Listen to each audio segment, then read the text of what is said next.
Isang baguhang nurse si Marian na nangangarap para maiahon ang kanyang pamilya sa kahirapan. Ngunit hindi niya akalain na hindi lang sa bahay nila siya makakaranas ng pagsubok, kundi maging sa ospital kung saan siya nagtatrabaho. Sa hindi malamang dahilan, palaging mainit ang ulo sa kanya ng head nurse nilang si Sonia. Hanggang sa nasubok ang kabutihan ni Maria ng isang matandang pulubi ang dumating sa ospital kasama ang apo nitong may malubhang sakit. Tanging si Marian lamang ang nagpakita ng malasakit sa dalawa. Humantong pa sa punto na kahit ang mismong sahod niya ay pinambayad niya sa bayarin ng matandang pulubi sa ospital. Walang kaalam-alam si Marian na ang pagpapakita niya ng kabutihan sa maglolo ang magiging simula ng malalaking pagbabago sa kanyang buhay. Ngunit mananatili ba ang kabutihan sa puso ni Marian sa kabila ng sunod-sunod na dagok sa kanya ng buhay? Masusuklian ba ang pagsasakripisyo niya para sa kanyang pamilya sa kabila ng hindi magandang pagtrato sa kanya ng sarili niyang ina? Kumusta? Ako si Mr. Hope at hayaan niyong handugan ko kayo ng kwentong magbibigay sa inyo ng aral, inspirasyon at pag-asa. Masayang gumising si Maria ng umagang yon dahil ang araw na yon ang unang araw niya sa pagtatrabaho sa isang pribadong ospital sa Calamba, Laguna. Habang tinitingnan niya ang sarili na suot ang kanyang uniform bilang isang nurse, ay hindi niya maiwasang mapangiti dahil sa wakas ay magagamit na niya sa unang pagkakataon ang mga pinag-aralan niya. Bukod doon, masaya rin siya dahil magagawa niya ng makatulong sa pamilya niya pagdating sa pinansyal nilang pangangailangan. Mula sa mahirap na pamilya si Marian. Ang nanay niya ay isang tindera ng gulay sa palengke at 4 silang magkakapatid. Matagal nang patay ang kanilang tatay dahil sa isang aksidente sa kalsada. Nang sabihin noon ng kanyang ina na si Luisa na hindi na siya makakapag-aral ng kolehiyo, ay hindi siya pinanghinaan ng loob. Ang pangarap niyang maging nurse ang nagtulak sa kanya para magsumikap sa buhay. Pinagsabay niya noon ang pag-aaral at pagtatrabaho sa isang fast food restaurant kahit wala siyang nakuhang suporta mula sa kanyang sariling ina. Ito pa nga ang nagsabi sa kanya na tumigil na siya sa pag-aaral dahil hindi naman siya matalino. Ang gusto nito ay magtrabaho na lang siya upang mas makatulong. Siniguro ni Maria na maayos ang buhok at uniform niya.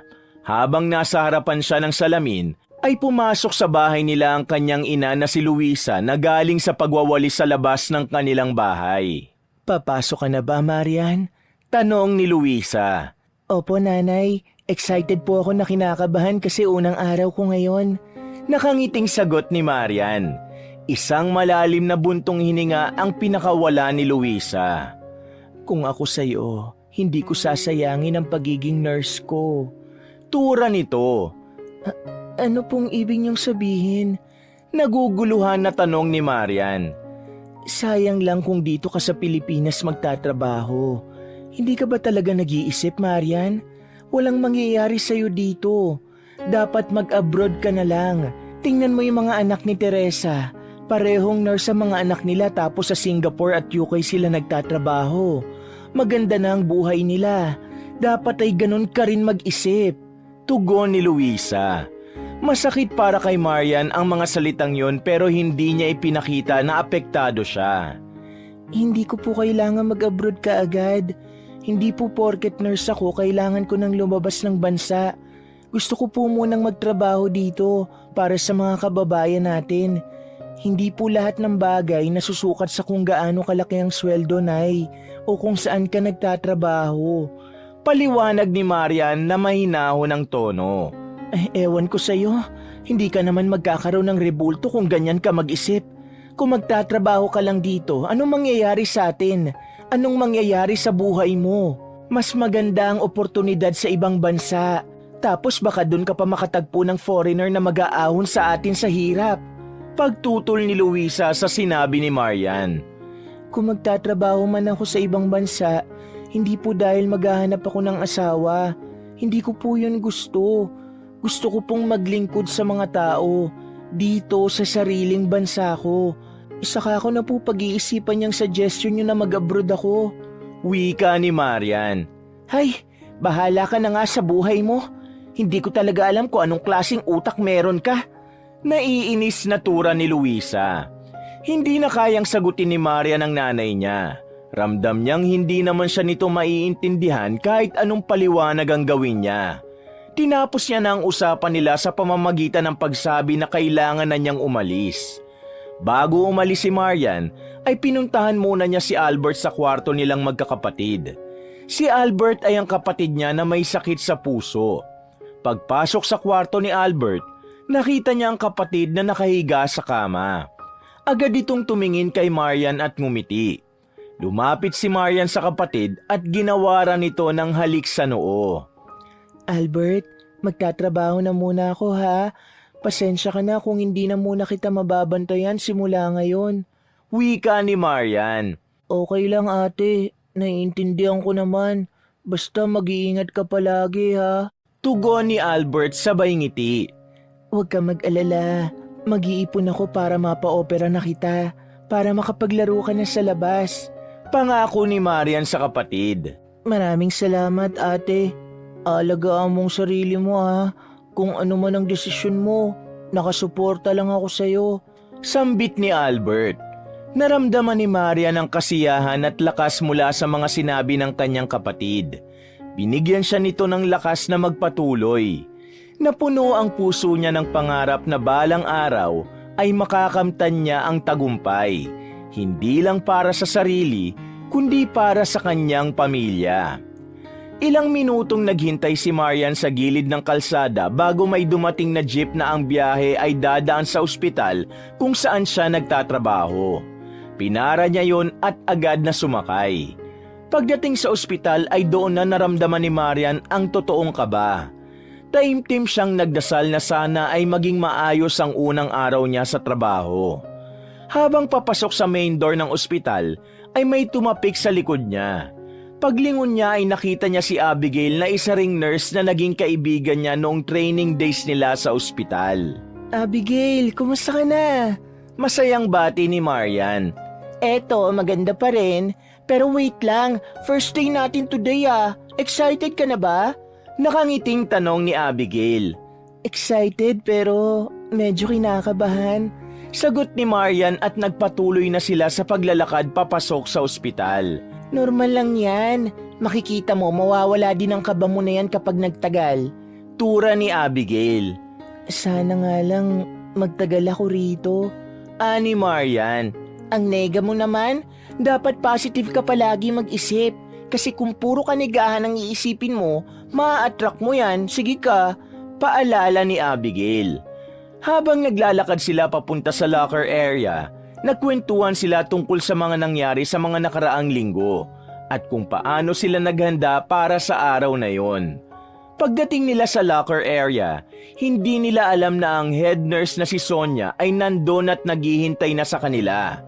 Agad silang nakarinig ng pagsusungit nito. Kayong dalawa, alam nyo ba na kayo na lang ang hinihintay namin dito? Masyado kayong paimportante. Singhal ni Sonia. Si Sonia ay isang babae na matalim kung tumingin. Medyo matangkad at may mahahabang buhok na palaging nakatali ng maayos. Seryoso ito at istrikta. Narinig ni Marian sa mga nurse doon na mahirap pakisamahan si Sonia, kaya dapat daw ay mag-ingat siya rito. Pasensya na po Ma'am Sonia, hindi po kasi namin alam na kakausapin niyo po pala kami ngayong umaga. Paghingi ni Marian ng paumanhin. Hindi nyo ba nabasa ang chat ko sa GC natin? Tanong ni Sonia habang nakataas ang kilay. Hindi po, wala po kasi akong data. Tugon ni Marian. So kasalanan ko na wala kang pang data? Hindi ba dapat pag first day ay punctual kayo? Ganyan ba kayo magtrabaho? Kung ganyan ang attitude nyo, mag-resign na lang kayo para magkaroon ng slot sa mas deserving. Patuloy na singhal ni Sonia. Nagkatinginan sina Marian at Abigail. Humingi na lang sila ulit ng pasensya kay Sonia at umasa na hihinto na ito sa panenermon sa kanila. Nagtungo na sina Marian at Abigail sa hanay ng mga bagong nurse. Maya-maya ay nagsimula ng magsalita si Sonia sa mga dapat at hindi nila dapat gawin. Malakas ang boses nito na nagbigay ng takot kay Marian. Gusot ang uniform mo, Marian. Wala ka bang plancha sa bahay nyo? Tanong nito. Meron po. Pero baka po nagusot lang po itong damit sa pagbiyahe ko kanina. Tugon ni Marian. Private hospital ito kaya ayusin mo ang sarili mo, Marian. First day mo pa lang pero pinapainit mo na agad ang ulo ko. Ayoko nang mauulit ito, ha? I'm warning you. Tura ni Sonia na may kasama pang pagduro. Sorry po, hindi na po mauulit. Nakayukong wika ni Marian. Makalipas ang ilang sandali, ay tumalikod na si Sonia at naglakad palayo. May takot na naramdaman si Marian dahil ramdam niya na kahit noong training nila ay mainit na ang dugo ni Sonia sa kanya. Hindi pwedeng wala itong mapupunang mali sa kanya sa araw-araw. Naramdaman ni Marian ang pagtapik ni Abigail sa balikat niya. Okay lang yan, Marian. Tiisin na lang natin ang drago nating head nurse. Sabi ni Abigail sabay hagikik. Hindi na lang nagsalita si Marian at isang matipid na ngiti ang isinagot niya kay Abigail. Sinabi niya sa kanyang sarili na aayusin niya ang trabaho niya para wala nang mapuna si Sonia sa kanya. Napuno ng pagod ang unang araw ni Marian sa pagtatrabaho sa ospital. Ngunit sa kabila ng lahat ng yon, isang bagay lang ang kanyang iniisip at yon ay ang magsilbi sa mga may sakit na pasyente. Sa ward naka-assign si Marian. Bagamat baguhan, sinisiguro niyang nagagawa niya ng maayos ang kanyang trabaho bilang isang ward nurse. Inasikaso niya ang mga gamot na kailangang ipamahagi sa mga pasyente. Habang binabasa niya ang chart ng isang pasyente na may chronic hypertension, nakita niyang may ilan pang gamot na hindi pa naibibigay dito. Maingat niyang inihanda ang mga yon at tinulungan ng pasyente na makainom ng mga gamot na kailangan nito. Kumusta po ang pakiramdam niyo? Tanong ni Marian sa pasyente matapos makainom ng gamot. Parang nahihilo pa rin ako eh. Tugon ng pasyente. Hayaan niyo po't sasabihin ko yan kay Doc Enriquez para ma-check ulit kayo. Sabi ni Marian sabay ngiti. Kahit pagod na ay hindi kinakalimutan ni Marian ang pagngiti sa mga pasyente. Sunod naman niyang inasikaso ang isang batang may lagnat at ubo. Agad niyang kinuha ang thermometer upang i-check ang temperatura ng bata at ibinigay niya ang mga gamot na kailangan nito. Salamat, Nurse Marian. Sabi ng ina ng bata habang ang mata nito ay puno ng pasasalamat. Sa simpleng pasasalamat ng mga pasyente kay Marian ay gumagaan ang loob niya at tila nababawasan ang kanyang pagod. Maya-maya, habang naglalakad si Marian sa pasilyo, ay nakasalubong niya si Sonia. Bahagya siyang yumukod bilang pagbibigay galang dito. Napahinto siya sa paglalakad nang bigla itong magsalita. Marian, nakita ko ang chart mo. Ang gulo. Hindi ba dapat ay inaayos mo yon? Paano kung may makaligtaan kang pasyente na dapat painumin ng gamot? Mataray na tura ni Sonia. Dapat mas maayos ang mga chart na ito. Baka may makaligtaan ka. Sabi ni Sonia, malupit ang tono ng boses. Sorry po, ma'am. Ayusin ko po agad at i-check ko ng maayos. Paghingi na lang ni Marian ng paumanhin. Nagpatuloy si Marian sa kanyang trabaho at hindi na lang niya pinagtuunan ng pansin ang paminsan-minsang pagbulyaw ni Sonia sa kanya. Habang lumilipas ang oras ay tuluyan ang nakaramdam si Marian ng matinding pagod. Ang galaw ng katawan niya ay nagsisimula ng maging mabigat, ngunit hindi pa rin siya humihinto. Bago matapos ang duty ni Marian, nagpunta siya sa isang pasyente sa ICU na isang lalaking na stroke. Sinuri ni Marian ang mga vital signs nito at kinailangan niyang i-adjust ang mga aparatong nakakabit dito. Naramdaman ni Marian ang masakit na likod, ngunit pinilit niyang mag-focus sa ginagawa. Nang magtapos ang shift ni Marian, nakaramdam siya ng isang mabigat na lungkot. Hindi dahil sa pagod, kundi dahil sa mga pasyenteng nakausap niya na kagaya niya ay hikahus din sa buhay. Sa unang araw pa lang ng kanyang trabaho, tila halos lahat ng nakakonfine sa ward ay nalaman na niya ang kwento ng buhay. 2:00 ng hapon nang lumabas si Marian ng ospital. Hindi niya na hinintay si Abigail dahil nagmamadali na siya sa pag-uwi. Sumakay siya ng jeep at nang makababa siya ay naglakad siya papunta sa kanilang bahay. Pagdating niya sa bahay ay nakita niya si Albert na nagbabasa ng aklat. Bukod doon, ay napansin din niya ang nakatambak na mga damit na kailangang labhan. Nang makita siya ni Albert ay agad itong tumayo at sinalubong siya ng mahigpit na yakap. Kumusta ka naman dito, Albert? Tanong ni Marian sa kapatid. Okay lang ate. Nagbabasa ako ng aklat para kapag bumalik na ako sa school, mabilis na ako magbasa. Tura ni Albert. Hayaan mo, kapag naoperahan ka na papasok ka na ulit sa school ha? Wika ni Marian at ginulo niya ang buhok ni Albert. Nagpalit muna ng pambahay na damit si Marian.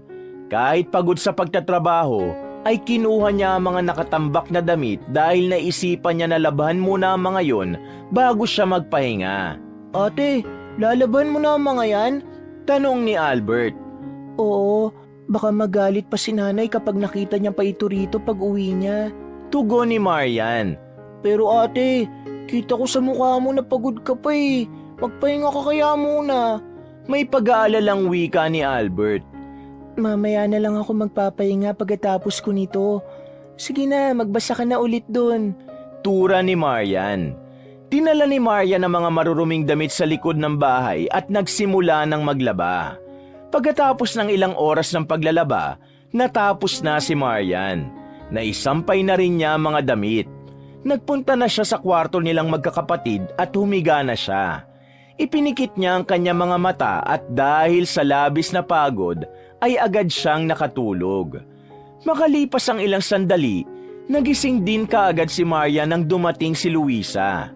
Pagpasok nito sa bahay ay agad niyang narinig ang boses nito na tila galit na galit. Naku, wala talagang awa sa tao ang Mayor Alfredo Cruz na yan. Litanya ni Luisa. Lumabas si Marian ng kwarto niya at nagmano sa kanyang ina. Oh, nandito ka na pala. Tura ni Luisa.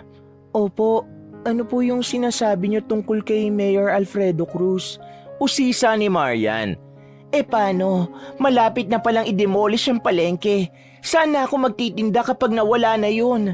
Galit na tugon ni Luisa. Baka naman po may balak si Mayor sa palengke, Nay. Hayaan niyo po, kapag nakaipon na ako, ipagpapatayo kita ng sarili mong pwesto sa tapat ng bahay para hindi ka na po umaalis. Sabi ni Marian sa ina. Ikaw? Ipagpapatayo ako ng pwesto? Nangangarap ka ba ng gising, Marian? Paano mo magagawa yun? Ang lit-lit ng sahod mo bilang nurse. Tapos magpapagawa ka pa ng pwesto? Huwag mo nga akong patawanin. Singhal ni Luisa.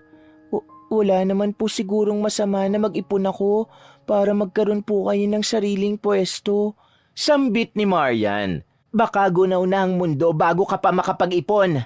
Kung talagang gusto mong tumulong sa pamilya natin, sa ibang bansa ka na lang magtrabaho.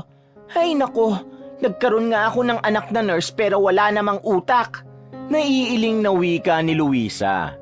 Labis na nasaktan si Marian sa mga salitang yon, kaya hindi niya na sinagot pa ang nanay niya.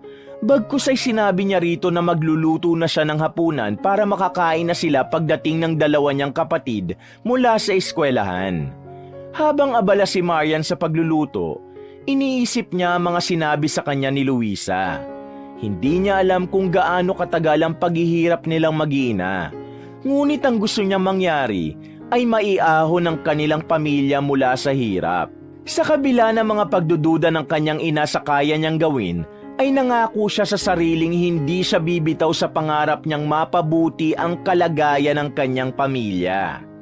Nang sumunod na araw, habang mag-isa si Marian sa locker area upang kunin ang baon niyang pagkain, ay biglang pumasok si Sonia.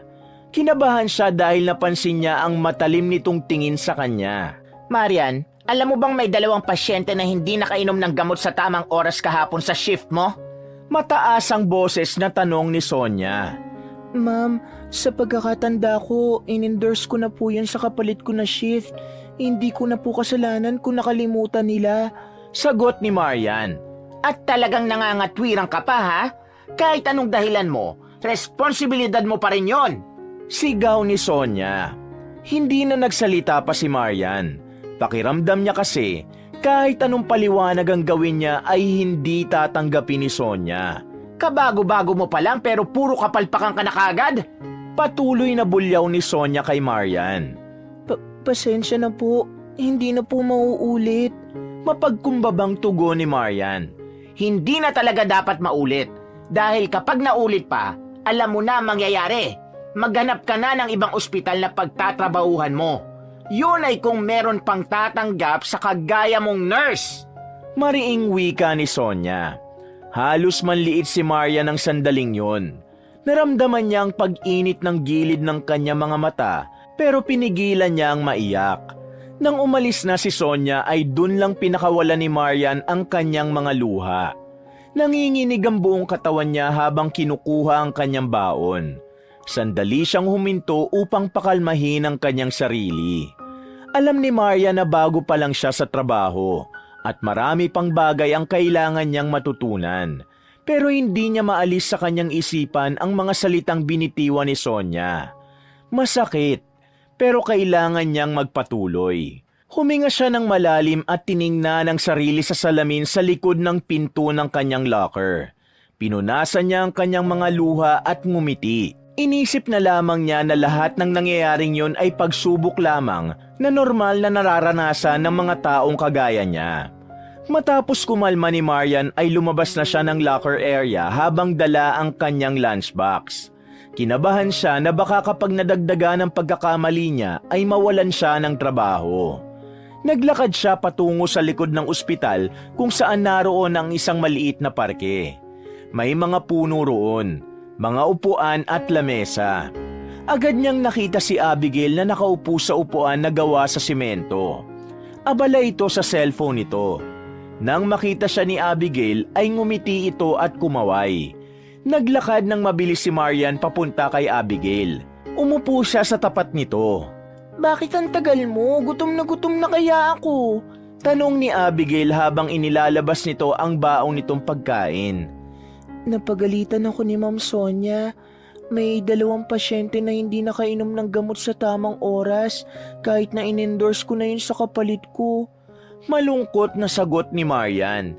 Ano? Ikaw talaga ang sinisi niya? Hindi na yun oras ng trabaho mo kaya nga in-endorse mo na, di ba? Naku, target ka talaga ni Ma'am Sonia, Marian. Ingat ka. Nakataas ang kilay na wika ni Abigail. Alam ko naman yan eh. Ang init ng dugo niya sa akin. Hindi ko alam kung bakit. Siguro dahil bago lang ako. Napapailing na wika ni Marian. Hayaan mo na siya. Alam mo naman kapag matandang dalaga, masusungit. Huwag mo na lang siyang pansinin. Ipakita mo na kahit anong pagtataray ang gawin niya sa'yo, hindi ka niya mapapatumba.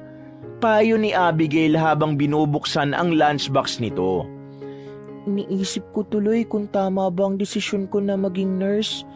Baka kasi hindi talaga ako para sa propesyon na ito. Ang hirap. Alam mo, hindi ko yata kaya magtagal dito. Ang sakit pa sa ulo tapos may mga tao pang tulad ni Ma'am Sonia na hindi ka bibigyan ng pagkakataon na matuto. Paglalabas ng sama ng loob ni Marian. Basta alam mo namang wala kang ginagawang mali, huwag mo intindihin ang sinasabi ni Ma'am Sonia. Pasok sa isang tenga, labas sa kabila. Pero alam mo, hindi naman ako magtatagal sa ospital na ito eh. Nag-iipon lang ako ng experience. Tura ni Abigail. Anong ibig mong sabihin? Tanong ni Marian.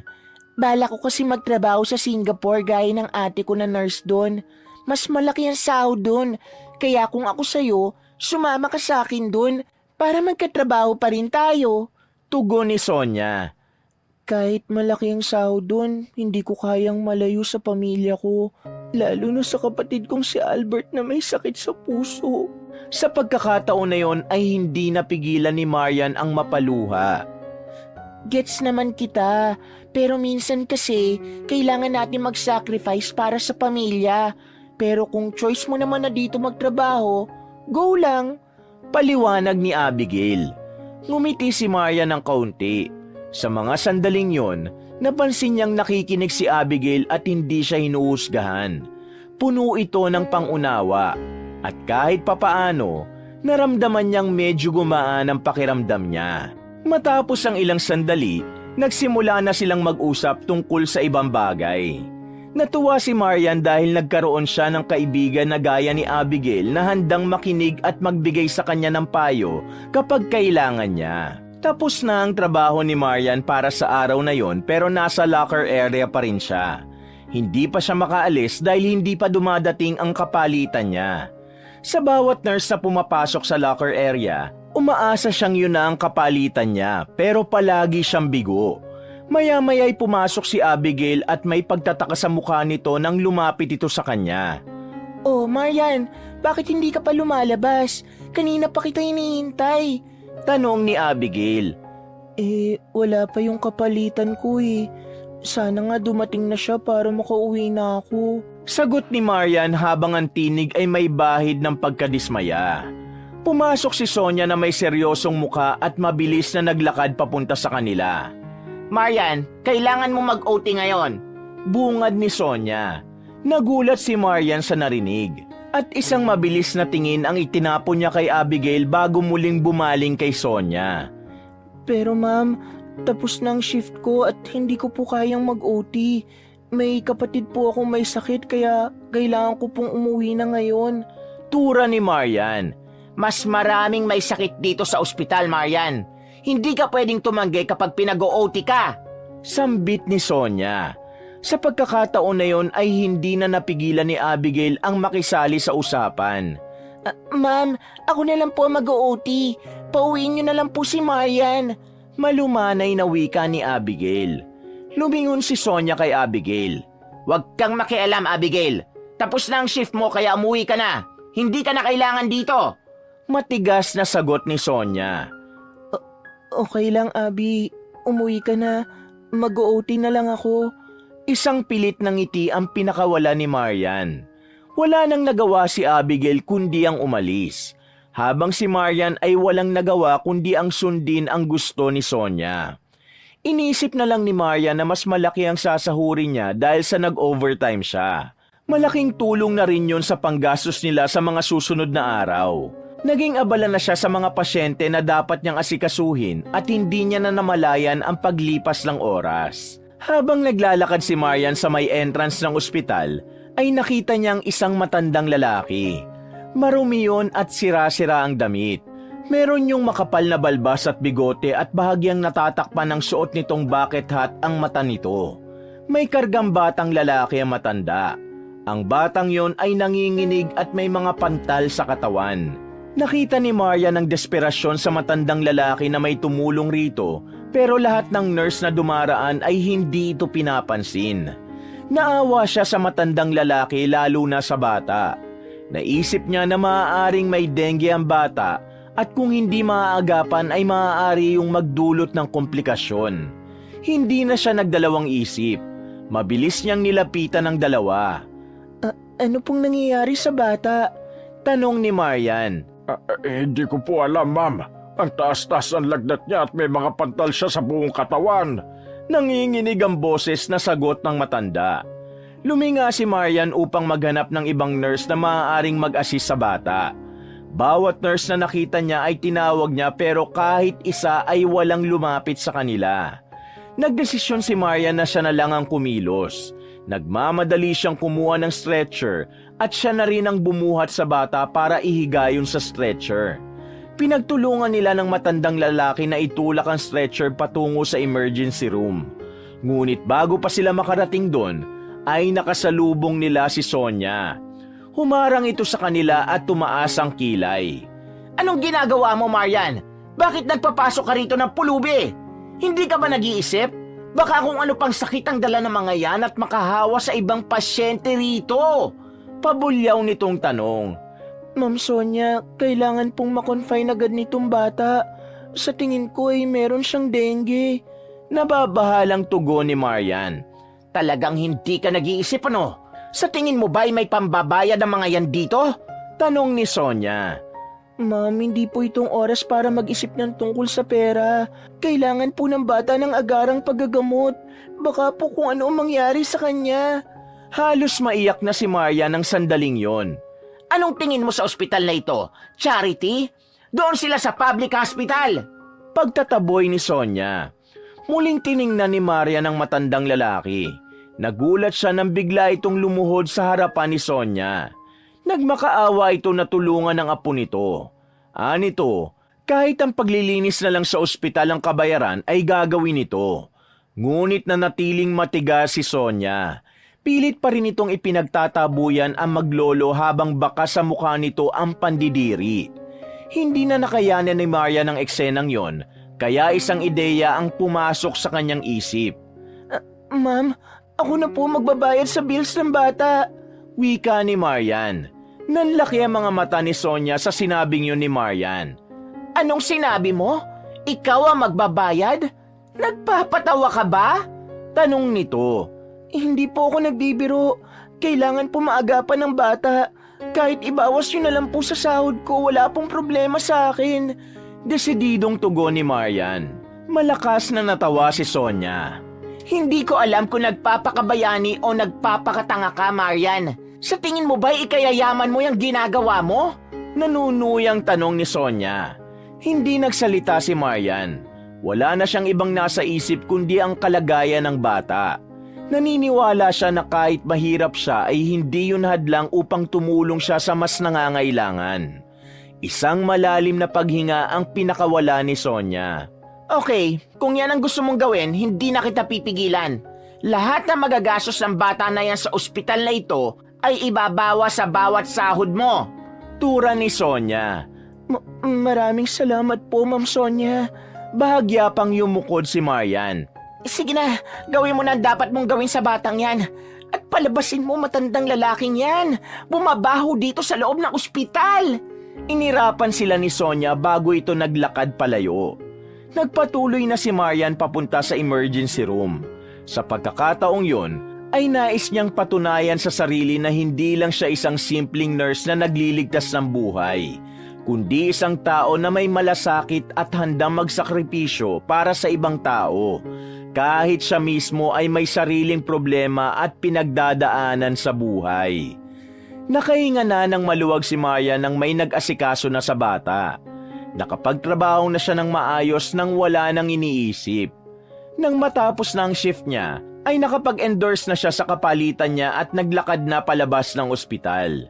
Nang makarating siya sa may hagdan ng emergency exit, nakita niyang nakaupo ang matandang lalaki sa isang sulok. Nang palabasin ito kanina ni Sonia ay hindi na ito nagsalita at lumabas na lang ito. Habang pinagmamasdan ni Maria ng matandang lalaki, ay naisip niya na baka nagugutom ito. Kaya nagpunta siya sa isang convenience store sa tabi ng ospital. Matapos yun ay lumapit siya sa matandang lalaki at inabot ang kanyang binili. Kumain po muna kayo. Alok ni Marian sa matandang lalaki. Umangat ang mukha ng matandang lalaki. Agad nitong tinanggap ang tinapay at tubig. Maraming salamat. Kanina pa nga ako nagugutom. Sandali. Hindi ba ikaw yung nurse na tumulong sa amin ng apo ko? Tanong nito. Tumango si Marian at ngumiti ng kaunti. Oo, ako nga po. Tugon niya. Pasensya ka na nga pala kanina ha. Hindi na ako nakapagpasalamat sa sobrang pagkataranta ko eh. Maraming salamat. Bihira ang kagaya mo, Ineng. Tura ng matandang lalaki. Wala pong problema. Naiintindihan ko po kayo. Ang importante, nakakonfine na ang apo nyo. Tugon ni Marian at umupo siya sa tabi ng matandang lalaki. Nako, huwag ka tumabi sa akin. Mabaho at marumi ako. Umusog ang matandang lalaki palayo kay Marian. Huwag po kayong mag-alala. Hindi po ako maselan. Pasensya na rin po pala kayo kung hindi kayo agad na asikaso kanina. May sinusunod po kasi kaming rules dito na dapat ay makapag-down muna. Sabi ni Marian. Naiintindihan ko. Talagang nagbaka sakali lang ako rito kasi natakot ako para sa buhay ng aking apo na si Ismail eh.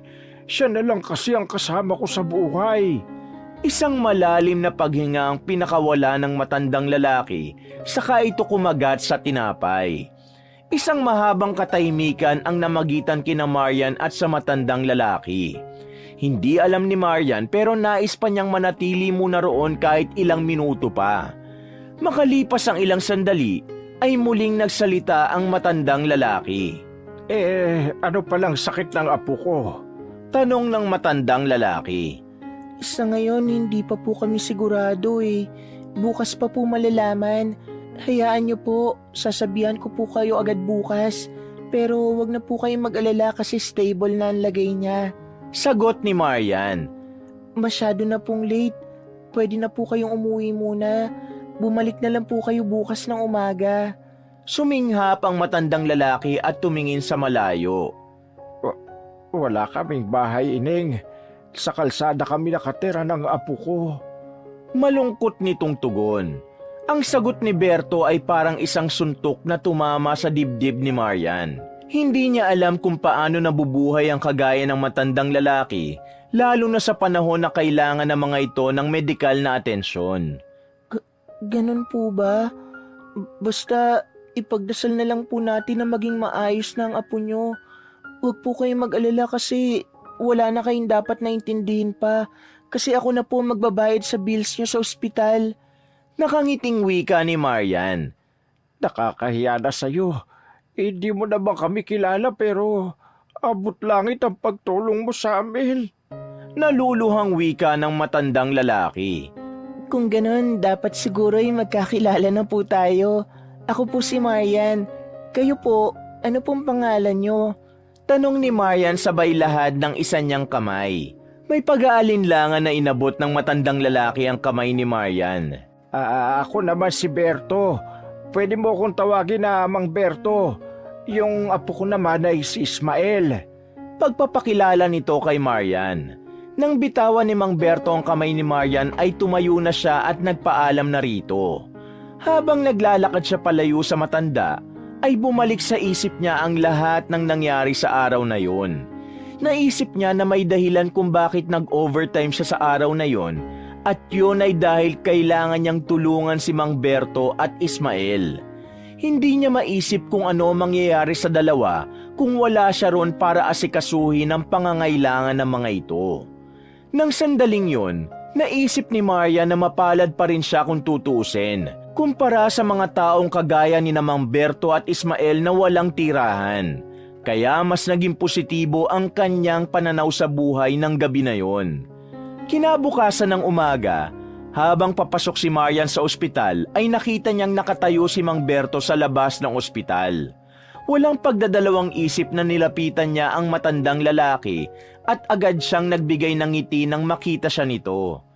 Magandang umaga po, Mang Berto. Kumusta po kayo? Tanong ni Marian. Gumanti ng ngiti si Mang Berto.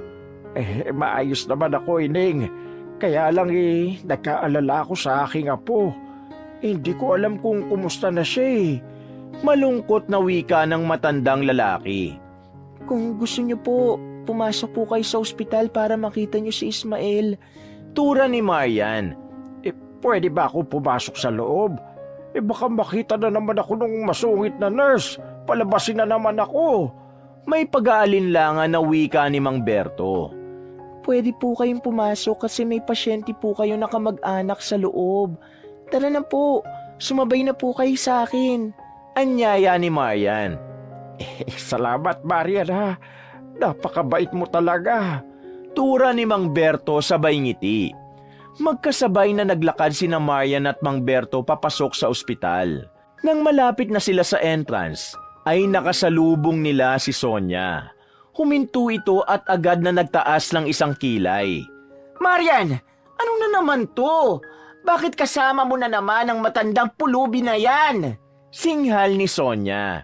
Gusto lang po niyang makita ang apo niya, yung batang na-confine po kagabi. Sagot ni Marian. Hindi pwede. Hindi pwedeng pumasok ang mga pulubi dito. Tanggi ni Sonia. Pero apo po niyang bibisitahin niya sa loob, ma'am. Tura ni Marian. Kahit na, wala akong pakialam. Marian, kung gusto mo magtagal pa sa ospital na to, matuto kang sumunod sa mas nakakataas sa'yo. Mataray na wika ni Sonia. Magsasalita pa sana si Marian pero naramdaman niya ang kamay ni Mang Berto sa braso niya. Nang tumingin siya rito ay umiling ito at matipid ng umiti. Ayos lang, Ineng. Huwag na nating ipilit ang hindi pwede. Hindi na lang ako papasok kesa mapagalitan ka pa. Mahinahong wika ni Mang Berto. Sigurado po ba kayo? Tanong ni Marian. Sigurado ako. Dito na lang ako sa labas. Tugon ng matandang lalaki. Kung ganun po, ako na lang po ang titingin sa apo nyo. Kapag po nagkaroon ako ng oras, lalabas ako para balitaan kayo. Ani Marian. Labis na nagpasalamat si Mang Berto kay Marian. Matapos yun ay tumalikod na ito at naglakad palayo. Nilagpasan ni Marian si Sonia at diretsyong nagtungo sa locker area upang ilagay doon ang mga gamit niya. Nasaktan si Marian para kay Mang Berto. Alam niya na masakit para rito na hindi nito pwedeng makita ng personal ang apo nitong nakakonfine. Ganun pa man, wala siyang magawa para rito dahil sa takot niyang mawala ng trabaho sa oras na suwayin niya si Sonia. Nang makarating si Marian sa locker area ng ospital, ay agad siyang sinalubong ni Abigail. Ang mga mata ng kaibigan niya ay puno ng kuryosidad at hindi matago ang pagtataka. Marian, ano nangyari? Nakita ko na magkausap kayo ni Ma'am Sonia sa may entrance ha. Napagalitan ka na naman ba? Tanong ni Abigail. May matandang lalaki kasi na gustong pumasok kasi nakakonfine dito yung apo niya. Ayaw papasukin ni Ma'am Sonia kasi bawal daw pumasok ang mga pulubi rito sa ospital. Tugon ni Marian. Wala talagang puso ang Ma'am Sonia na yon. Pero anong sabi mo? Pulubi yung matandang lalaki? Paano sila makakapagbayad dito sa ospital kung pulubi siya? Nagtatakang tanong ni Abigail. Ayaw nga sanang tanggapin ni Ma'am Sonia kagabi yung bata kasi walang pambayad. Naawa ako. Kaya ang sabi ko, ibawas na lang sa sahod ko yung magiging bill nila dito sa ospital. Tugon ni Marian. Nanlaki ang mga mata ni Abigail. Ano? Bakit mo ginawa yun? Paano ka na niyan sa sahod? Unti-unti lang naman ang pagbawas sa sahod ko. Paliwanag ni Marian. Kahit na. Ang liit na nga lang ng sahod natin tapos mababawasan pa. Ikaw talagang iniisip mo pang ibang tao kaysa sa sarili mo. Napapailing na wika ni Abigail. Hayaan mo na. Ang importante, na-confine na yung bata. Kawawa naman Nakangiting wika ni Marian. Hay nako, iba ka talaga Marian. Dapat sa'yo pinapatayuan ng rebulto Pabirong sabi ni Abigail. Bahagyang natawa si Marian sa sinabi ng kanyang kaibigan. Pero para sa kanya ay hindi siya nagsisisi sa kanyang ginawa dahil isang buhay ang kanyang nailigtas at kahit malaki ang mawawala sa sahod niya, alam niyang maibabalik pa ang pera. Ngunit ang buhay ng tao ay isa lang at kapag nawala ay hindi na maibabalik pa. Nagsimula na ang pagtatrabaho ni Marian at nagtungo na siya sa ward para painumin ng mga gamot ang ilang pasyenteng naroon. Napangiti siya nang nakita niya ang apo ni Mang Berto na si Ismael.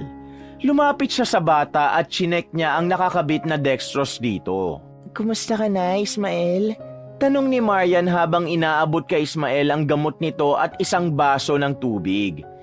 Medyo nilalamig po ako, ate. Sagot ni Ismael sa mahinang boses. Basta uminom ka lang palagi ng gamot ha. Saka kailangan mo magpahinga para gumaling ka na. Tura ni Marian.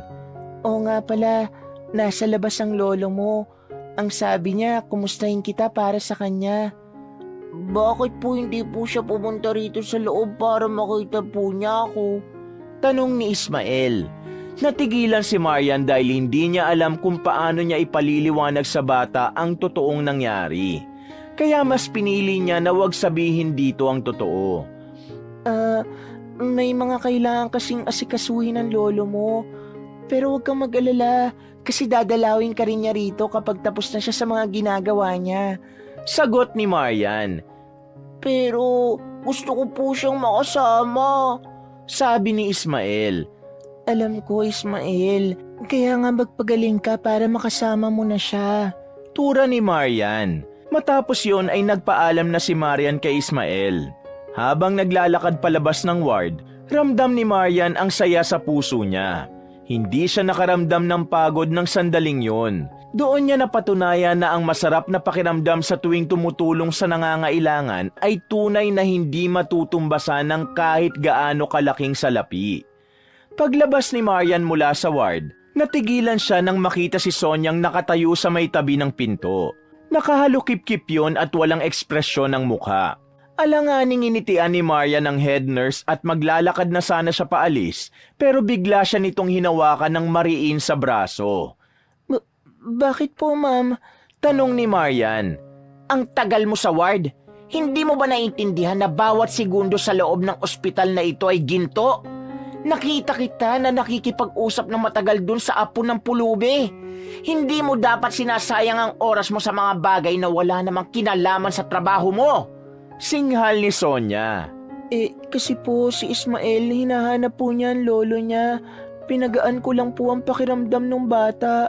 Paliwanag ni Marian. Hindi kasama sa trabaho mo makipag-usap sa mga pasyenteng kagaya ng batang yon. Kung gusto mo magpasaya ng mga bata, mag-clown ka! Mataray na wika ni Sonia. Napalunok si Marian at hindi niya alam kung paano ipaliliwanag ang sarili. Alam niyang walang masama sa ginawa niya. Ngunit alam niya rin na sa mata ni Sonia ay wala siyang ginagawang tama. Ma'am, kawawa naman po kasi yung bata. Hindi niyo naman po kasi pinapapasok dito ang lolo niya. Patuloy na katwira ni Marian. Ma'am Sonia, hindi ko po sinasadya na magtagal. Pero yung bata kasi... Enough! Talagang habi mo magsagot-sagot sa akin, oh! Sa ginagawa mong yan, siguradong hindi ka magtatagal sa ospital na ito. May halong pagbabanta na wika ni Sonia. Matapos marinig ang mga banta ni Sonia ay naglakad na ito palayo. Habang si Marian ay hindi makaalis sa kanyang kinatatayuan dahil sa takot na baka bigla na lang siyang alisin ni Sonia sa ospital na yon. Ganun pa man, hindi kayang tiisin ni Marian si Ismael at Mang Berto. Araw-araw ay hindi pwedeng lumipas ang isang buong shift ni Marian na hindi niya kinukumusta si Ismael para makita niya kung may pagbabago sa kondisyon ng bata. Habang lumilipas ang mga araw, unti-unti niyang nakita ang pagbalik ng sigla ni Ismael. Ang mga pantal sa katawan ng bata ay unti-unting nawawala at ang kanyang katawan ay hindi na kasing init tulad nung una. Ang maliliit na ngiti ni Ismael ay nagsimula ng magbigay ng liwanag sa bawat araw ni Marian. Hindi rin kinalimutan ni Marian na palaging balitaan si Mang Berto sa nangyayari sa apo nito sa loob ng ospital. Para sa kanya, sapat na ang pasasalamat ng maglolo bilang kabayaran sa ginagawa niya para sa mga ito. Sa tuwing magsasabi si Marian ng magandang balita kay Mang Berto, ay ramdam na ramdam niya ang kaligayahan nito. Makalipas ang isang linggo, ay tuluyan ng bumuti ang kalagayan ni Ismael. Sa araw din na yon ay maaari nang makalabas ng ospital si Ismael. Nang ma-discharge na ito ay si Marian ang siyang naghatid kay Ismael palabas ng ospital. Ramdam niya ang labis na kasiyahan ni Ismael dahil makakasama na ulit nito ang lolo niya.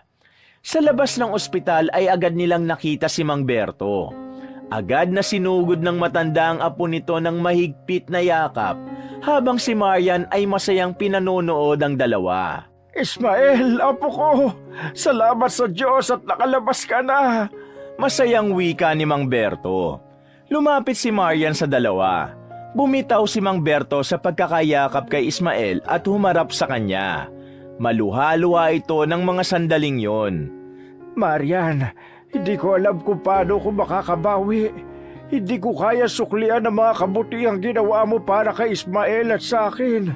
Ang Diyos na ang bahala sa iyo. Mangiyak-ngiyak na wika ni Mang Berto. Hindi niyo po kailangan suklian ang mga ginawa ko dahil bukal po sa aking puso ang lahat ng yon, Mang Berto. Basta mag-ingat po kayo ni Ismael ha. Masaya po ako na magaling na ang apo niyo at magkasama na ulit kayo. Nakangiting tura ni Marian. Napakabuti mo, Marian. Sigurado kong ibabalik ng nasa itaas ng mas higit pa mga kabutihang ginagawa mo. Sambit ni Mang Berto.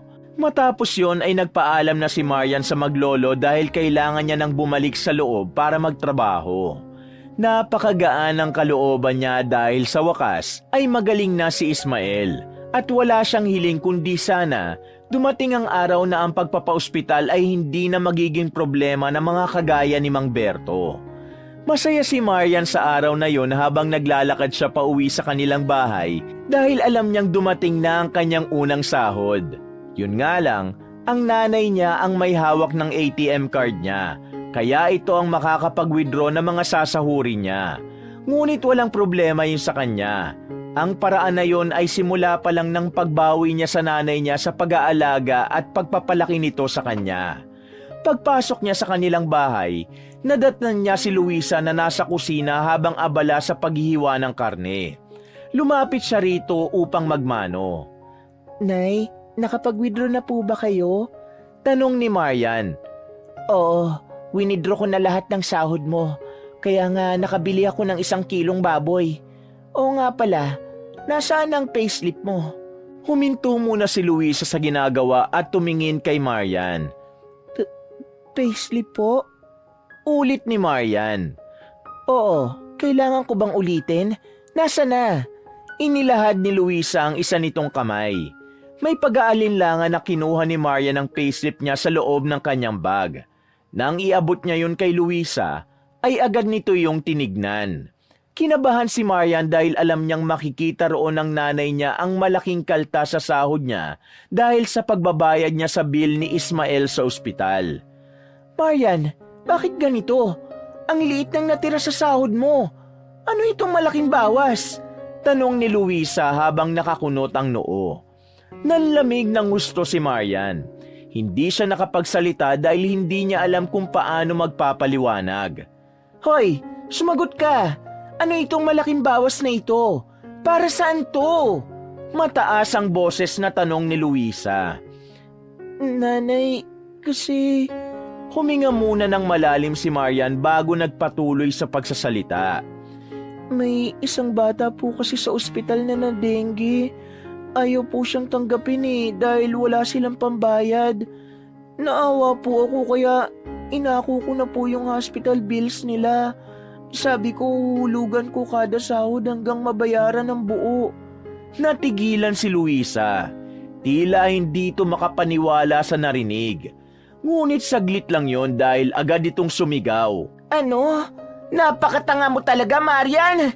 Hindi nga tayo makakain ng maayos tapos tutulong ka pa sa hindi mo naman kaano-ano? Nanlalaki ang mga matang sigaw ni Luisa. Pasensya na po. Naawa lang po talaga ako dun sa bata. Naiiyak na sagot ni Marian. Hindi pa tapos si Marian sa kanyang paliwanag nang bigla siyang sabunutan ni Luisa. Halos magdugo na ang anit ni Marian nang iwasiwas nito ang kanyang ulo. Bakit napakabobo mo? Ano bang iniisip mo, ha? Wala na nga tayong pera, nagpapakabayani ka pa? Ano na lang ang mangyayari sa atin? Gigil na tura ni Luisa. Nang pakawala ni Luisa ang buhok ni Marian ay napaiyak na lang siya. Kung ganyan ka ng ganyan, wala tayong mararating, Marian! Mas lalo tayong maghihirap niyan! Galit pang sigaw ni Luisa. Humahagulgol na napasandal si Marian sa dingding. Ngunit sa kabila ng pananakit ng kanyang ina, hindi niya pa rin magawang magalit dito. Naiintindihan niya na kaya ito nagalit ay dahil iniisip lang nito ang mga gastusin nila sa bahay. Pero kahit katiting na pagsisisi sa kanyang ginawang pagtulong, ay wala siyang naramdaman. Naniniwala si Marian na tama ang kanyang ginawa at yun ang mas importante. Habang patuloy ang pagbubunganga ni Luisa ay marahang pumasok si Marian sa kwarto nila. Umupo siya sa gilid ng kama at doon ipinagpatuloy ang kanyang pag-iyak. Ang mga kamay niya ay nanginginig habang pinupunasan ng mga mata. Habang patuloy ang pagdaloy ng kanyang mga luha, hindi niya naramdaman ang pagpasok ni Albert. Tahimik itong lumapit at tumabi sa kanya. Hinaplos nito ang likod niya kaya napatingin siya rito. Hayaan mo na lang si nanay, ate. Basta ako, proud ako sa ginawa mo kasi napakabait mo. Tura ni Albert. Napatingin si Marian sa kanyang kapatid at niyakap niya ito. Gumanti naman ng yakap si Albert at kahit papaano ay gumaan ang pakiramdam ni Marian. Sige lang, ate. Iyak mo lang yan. Wala namang masama sa pag-iyak Alam ko na lagi mong pinapakita na malakas ka. Pero okay lang din ang mapagod. Puno ng sinseridad na sabi pa ni Albert. Hindi alam ni Marian kung saan nakuha ng nakababata niyang kapatid ang mga salitang yon. Pero ang mga sinabi nito ay tuluyang nagpagaan sa bigat na nasa kanyang dibdib. Salamat, Albert. Maraming salamat. Tura ni Marian sa pagitan ng paghihikbi. Isang umaga, habang naglalakad si Marian papasok sa ospital, ay narinig niya ang pamilyar na tinig mula sa kanyang likuran. Lumingon siya at nakita niya si Mang Berto na nagmamadaling lumapit sa kanya bit-bit ang isang maliit na bilao na may takip na foil. Ngumiti si Marian at huminto upang hintayin ang matanda. Magandang umaga po, Mang Berto. Bati ni Marian sa matandang lalaki. Hinihingal pa si Mang Berto nang iabot ang bilao kay Marian. Para sa ito, Marian. Pansit bihon. Pasasalamat ko sa kabutihan mo sa amin, lalo na kay Ismael. Malaki itong ngumiti. Nanlaki ang mata ni Marian habang tinanggap ang bilao. Naku, Mang Berto, hindi niyo na po sana ako ginastusan pa. Hindi na po kayo dapat nag-abala. Ngumiti ang matanda habang bakas ang pasasalamat sa mga mata. Ining, maliit na bagay lang yan kumpara sa ginawa mo para sa amin ng aking apo. Alam kong hindi matutumbasan ng pansit lang ang ginawa mo. Pero gusto ko lang bumawi kahit papano. Tura ni Mang Berto. Maraming salamat po, Mang Berto. Hayaan niyo po at kakainin ko ito mamaya. Nakangiting wika ni Marian. Sa pagkakataon na yon ay kinumusta ni Marian si Ismael. Ayon kay Mang Berto ay magaling na ang apo nito at nagagawa ng makapaglaro. Labis na nasihan si Marian sa kanyang nalaman. Sige po, Mang Berto. Kailangan ko na pong pumasok sa trabaho. Maraming salamat po ulit sa pansit. Sabi ni Marian. Maraming salamat din, Marian. Mag-iingat ka palagi, ha? Tura ni Mang Berto. Ngumiti si Marian at tumango bago tuluyang naglakad papasok sa ospital habang bitbit ang bilao. Pagpasok ni Marian sa ospital, ay dumiretso siya sa locker area. Agad niyang napansin na tila kakaiba ang mga tingin ng kanyang mga kasamahan na nurse. Bubuksan na sana niya ang kanyang locker nang bigla siyang nilapitan ni Abigail. Napansin niya ang pag-aalala sa mukha nito. Marian, bakit may dala kang pansit? Tanong ni Abigail. Hindi ko ito dinala. Binigay lang ito ni Mang Berto kanina sa labas. Pasasalamat niya raw. Nakangiting tugon ni Marian. Hindi mo ba alam, bawal magdala o kumain ng pansit dito sa ospital? May halong kaba na wika ni Abigail. Napataas ang kilay ni Marian. Bakit naman? Curious niyang tanong. May kasabihan kasi na kapag may pansit sa ospital, magiging toxic ang buong shift natin. Ibig sabihin, puro problema, emergencies at hirap ang haharapin natin ngayong araw. Tugon ni Abigail.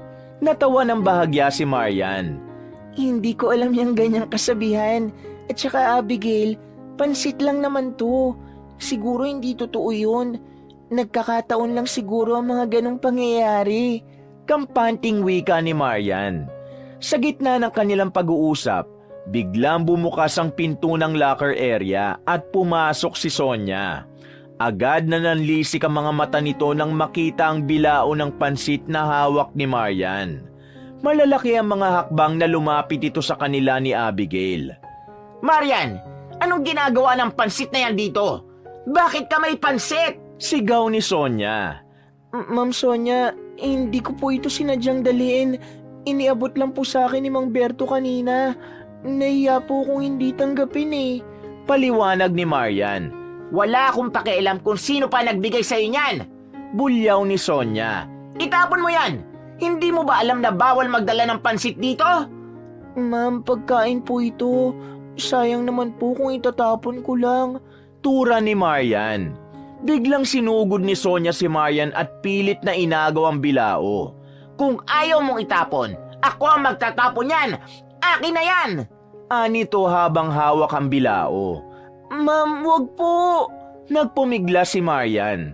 Sa gitna ng kanilang paghihilahan sa pansit, ay nabitiwan nila ang bilao at tumilapo ng pansit sa sahig. Sumabog yun at kumalat.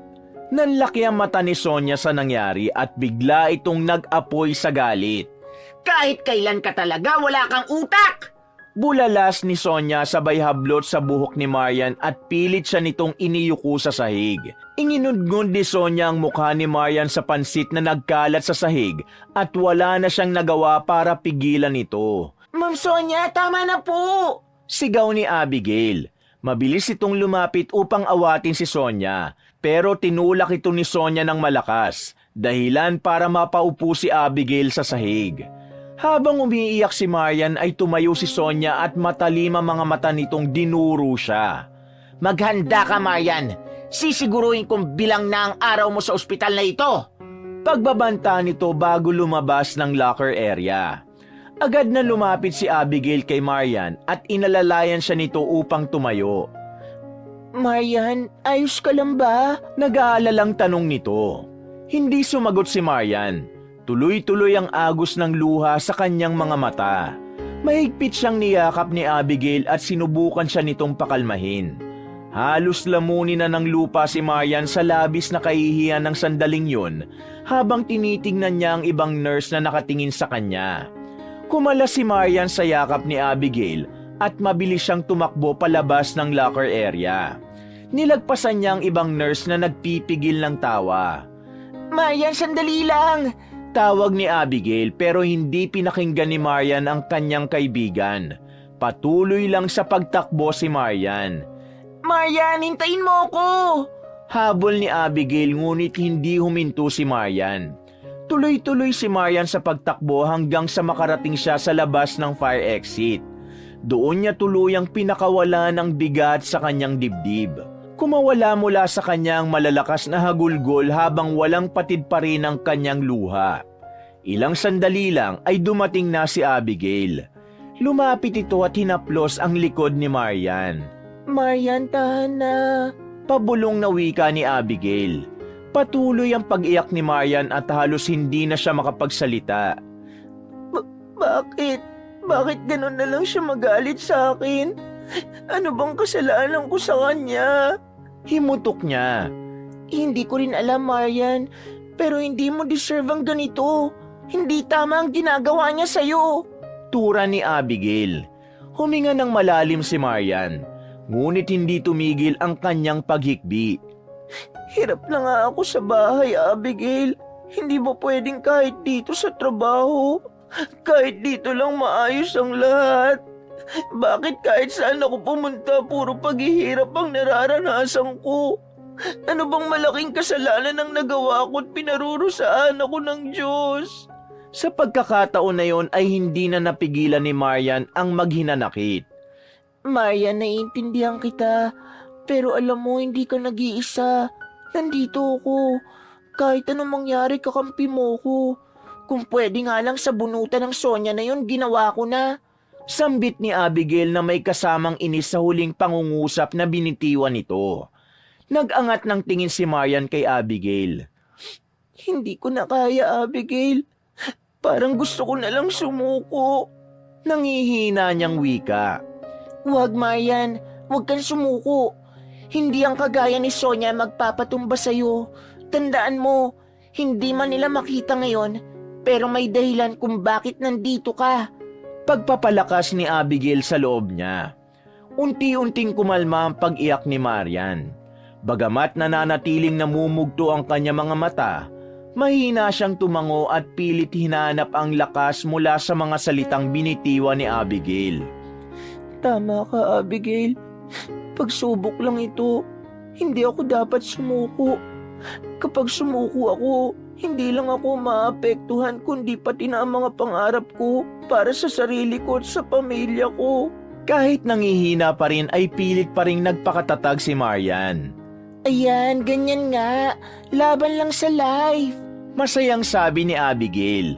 Isang tipid ng ngiti ang pinakawalan ni Marian bago sila sabay na pumasok muli sa ospital. Dala ang bahagyang kaginawahan na kahit papaano ay may nagmamalasakit pa rin sa kanya sa katauhan ni Abigail. Sa mga sumunod na araw, nagbago na ang kilos ni Marian sa ospital. Sa halip na makipagtalo o magpaliwanag, natutunan niyang manahimik na lamang sa tuwing pinupuna siya ni Sonya. Hindi na siya tumitingin ng diretso sa head nurse nila at palagi siya nagmamadali sa tuwing makakasalubong niya ito. Sa kabila ng maayos na performance niya bilang bagong nurse, laging may nakikitang mali si Sonia sa kanya. Isang maliit na pagkakamali sa chart o di kaya'y pag-aayos niya sa kama ng pasyente ay ginagawa nitong malaking issue. Kahit malinaw na wala siyang ginagawang mali, wala siyang magawa kundi magbaba ng tingin habang pinapagalitan siya ni Sonia sa harap ng ibang staff. Kahit masakit, pinalalampas na lamang ni Marian ang bawat insulto at bulyaw ni Sonia. Pinanghahawakan niya ang kanyang dahilan kung bakit siya naroon. Ang makapagbigay ng suporta sa kanyang pamilya at mabayaran ang utang niya sa ospital para sa batang tinulungan niya. Sa bawat araw na lumilipas, tinuturuan niya ang sarili na maging matatag kahit pa sa likod ng bawat ngiti niya ay may nakatagong pagod at kirot. Sa gitna ng lahat ng iyon, nanatili siyang maingat sa kanyang trabaho. Siniguro niyang maayos ang lahat para walang dahilan si Sonia na pagalitan siya. Ngunit sa likod ng kanyang pagsusumikap, hindi maiwasan ni Maria na magtanong sa sarili kung hanggang kailan niya kayang tiisin ang ganoong sitwasyon. Isang araw sa ospital, pagkatapos ng shift ni Marian ay nagtipon ng mga nurse sa locker area. Makalipas ang ilang sandali, ay pumasok na roon si Sonia na nakataas ang noo. Tumayo ito sa harapan nilang lahat at sandali nitong tiningnan ng matalim si Marian. Napayuko na lang siya dahil hindi niya kayang salubungin ang tingin ng kanilang head nurse na palagi siyang pinag-iinitan. May kailangan akong sabihin sa inyo. Hindi muna kayo makakauwi kahit tapos na ang shift nyo dahil darating ang ating mayor na si Mayor Alfredo Cruz. Magkakaroon tayo ng pag-uusap sa meeting room. Lahat kayo ay dapat na naroon at ayoko may magdadahilan na naman ng kung ano-ano. Tura ni Sonia sa tono na puno ng otoridad. Tahimik silang nakinig kay Sonia. Walang naglakas ng loob na umapila lalo na't alam nilang lahat kung ano ang kayang gawin ni Sonia sa kukontra sa gusto nito. At gusto ko lang linawin, ayoko ng kapalpakan sa araw na ito. Ayoko magkaaberya sa pagdating ng mayor. Nang sabihin niyo ni Sonia ay nakatingin ito kay Marian kaya ramdam ni Marian na siya ang pinariringgan nito. Matapos yon ay naglakad na silang lahat papunta sa meeting room. Magkasabay na naglalakad sina Marian at Abigail. Nasa hulihan sila ng iba pang mga nurse. Marian, nakita mo na ba si Mayor Alfredo ng personal? Pabulong na tanong ni Abigail. Hindi pa nga eh. Puro sa pictures lang. Madalas ko siyang makita sa mga poster sa labas, lalo na nung kampanya. Sagot ni Marian. Nang makarating sila sa meeting room, ay umupo na sila sa nakahanay na monoblock chair. Hindi nagtagal ay pumasok na si Mayor Alfredo. Matanda na ito na may makapal na puting buhok at mahahabang pilikmata. Bagamat may katandaan na ito ay maganda pa rin ang tindig nito. Nakasuot ito ng barong Tagalog. Agad namang sinalubong ni Sonia ang mayor. Napakalaki ng ngiti ni Sonia na hindi nila nakikita rito sa mga normal na araw. Mayor Alfredo Cruz, Head Nurse Sonia po, kami po ay nagpapasalamat sa inyong pagbisita. Magiliw na pagpapakilala ni Sonia. Habang naglalakad si Mayor patungo sa unahan, ay sinundan nito ng tingin ni Marian. Napakunot ang noo niya dahil tila pamilyar sa kanya ang Mayor. Ang tindig nito at paraan ng paglalakad, lahat ng yun ay parang nakita niya na sa isang tao. Ngunit hindi niya matandaan kung saan niya ito nakita. Pumwesto na si Mayor Cruz sa harap ng mesa at pagkatapos ng ilang sandali ay nagsimula na itong magsalita. Magandang hapon sa inyong lahat. Simula ng Mayor, malalim ang boses nito at buo. Ako si Alfredo Cruz, Mayor ng ating bayan. Narito ako upang talakayin ang mga hakbang na maaari nating gawin upang mas mag-improve ang ating ospital. Nais kong matiyak na ang bawat aspeto ng ating serbisyong medikal ay patuloy na nagpapakita ng dedikasyon sa bawat pasyente at sana ay magtulungan tayo upang mapabuti pa ito. Habang nagsasalita si Mayor Cruz, si Marian ay nananatiling nakatingin dito. Malakas ang pakiramdam niya na nagkita na sila ng mayor. Pilit niyang hinahalukay ang kanyang alaala pero hindi niya maalala kung saan niya ito nakita at kung kailan. Nagtataka siya kung bakit meron siyang ganung pakiramdam sapagkat sa pagkakaalam niya ay yun ang unang beses na nakita niya ito ng personal. Ngayon, nais kong marinig ang inyong mga suggestions. Anong mga hakbang sa tingin nyo ay makakatulong upang mapabuti ang ating ospital? Anong mga aspeto ang nararapat natin bigyang pansin? Tanong ni Mayor Alfredo. Ang mga nurse na naroon ay nagpalitan ng sulyap. Tila nag-aalangan ng mga ito kung sinong una magsasalita. Si Sonia ang head nurse. Isang nurse na matagal na sa ospital ang unang nagtaas ng kamay. Mayor, naniniwala po ako na kailangan natin ng dagdag na mga kagamitan sa emergency room. Tura nito. Nagbigay din ng mga ideya ang iba pang mga nurse. Maya-maya ay nagsalita na naman si Sonia. Mayor, may isang bagay na gusto kong isuggest at ito ay ang pagbibigay ng mga incentive sa mga nurse at mga staff. Sa ganitong paraan, mas mahihikayat natin ang mga magagaling na professionals na magtulungan upang mapabuti ang serbisyo namin.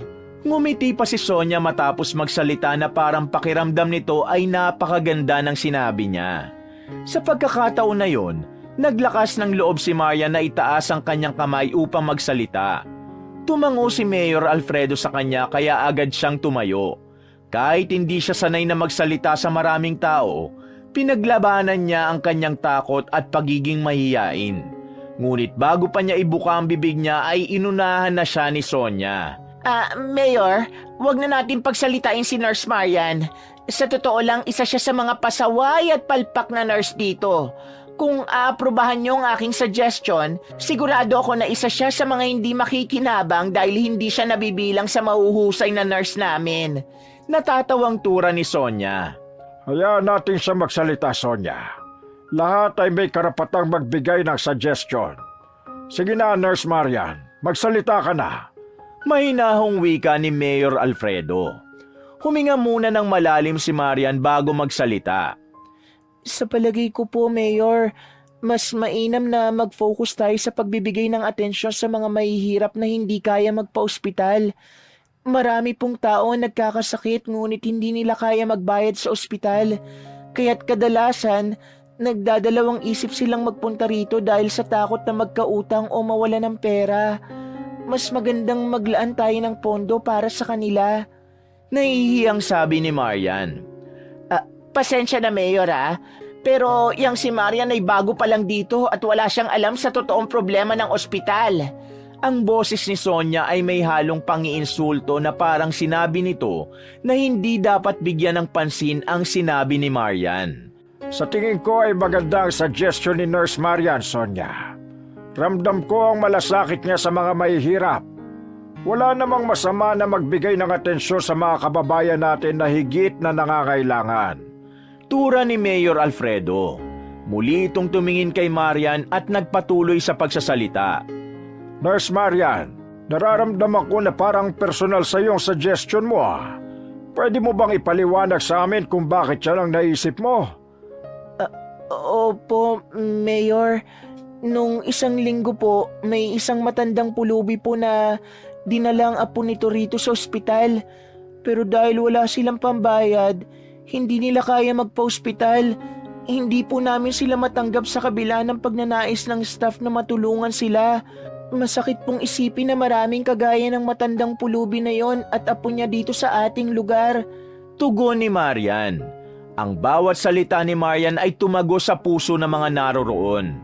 Lahat ay nakinig sa kanya maliban kay Sonia na bakas ang pagkairita sa mukha. Nang palakpakan siya ni Mayor Alfredo, ay sumunod na rin ang lahat ng naroon. Nahihiyang naupo si Marian ngunit masaya siyang nasabi niya sa kanilang mayor ang gusto niyang sabihin kahit alam niyang hindi yun nagustuhan ng kanilang head nurse. Nang matapos ng meeting ay nagpaalam na si Mayor Alfredo. Sa paglabas nito sa meeting room ay nagtayuan na sina Marian para umalis na rin. Ngunit natigilan si Marian nang tawagin siya ni Sonia at anito ay wag muna siyang umalis. Kinabahan siya dahil sigurado siyang may sasabihin na namang hindi maganda ang head nurse nila sa kanya. Ganun pa man, kahit papaano ay nagkaroon siya ng lakas ng loob dahil hindi umalis si Abigail sa tabi niya. Nang makalabas na ang lahat ng nurse, ay marahang lumapit si Sonia kay Marian. Pailalim siya nitong tiningnan. Anong ginawa mo kanina, Marian? Talaga bang ugali mong hindi mag-isip? Naniningkit ang mga mata nitong nagtanong sa kanya. Nagbigay lang po ako ng suggestion gaya ng gusto ni Mayor Alfredo, ma'am. Tugon ni Marian. Nagbigay ka ng suggestion pero hindi mo inisip kung ano magiging epekto nun. Hindi mo ba alam na ipinahamak mong ospital dahil sa walang kwentang suggestion mo? Pasigaw na tura ni Sonia habang nanlalaki ang mga mata. Hindi ko po alam ang sinasabi niyo. Naguguluhang wika ni Marian. Dahil sa sinabi mo, nalaman ng mayor na hindi natin tinatanggap ang mga taong walang pambayad. Nilaglag mo ang ospital na nagpapasahod sa'yo. Tugon ni Sonia. Sinabi ko lang po kung anong realidad, Ma'am Sonia. At sa tingin ko wala akong ginawang mali. Mas mabuti nga po yun para malaman ng mayor ang totoong nangyayari, hindi lang sa ospital na ito, kundi pati na sa iba pang ospital. Katwiran ni Marian. Masyado ka kasing pabida at pabibo. Pero, sige, okay. Alam mo naman siguro na lahat ng pagkakamali ay may consequences. Sisiguruhin kong makakarating sa director ang mga sinabi at ginawa mo kanina sa meeting.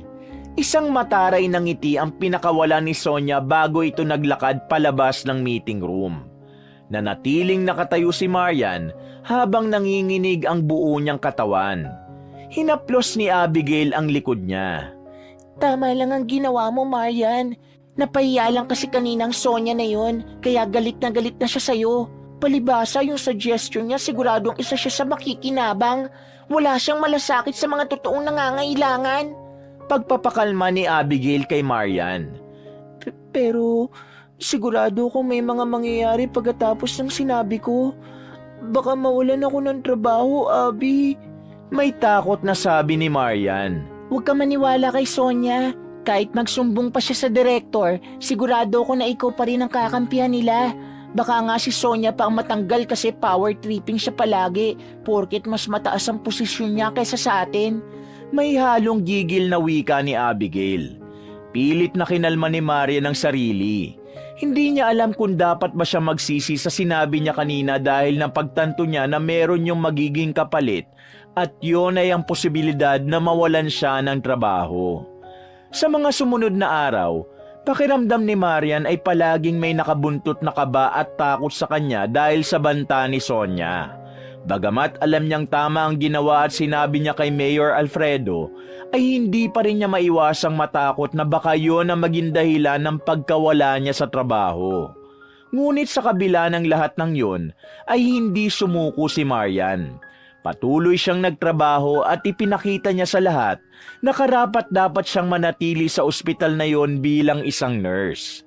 Isang araw, abala si Marian sa pagtulong sa mga pasyente sa emergency room. Nang biglang may dumating na isang pasyente na isang matandang lalaki na tila may mataas na lagnat at nahihirapang huminga. Agad siyang dinala ng mga attendant sa stretcher. Ang pasyente ay mukhang may severe infection at dehydration, kaya't agad na itong nilagyan ng swero. Ngunit habang ang ibang nurse ay abala sa paghahanda ng mga gamot, may naganap na hindi inaasahan.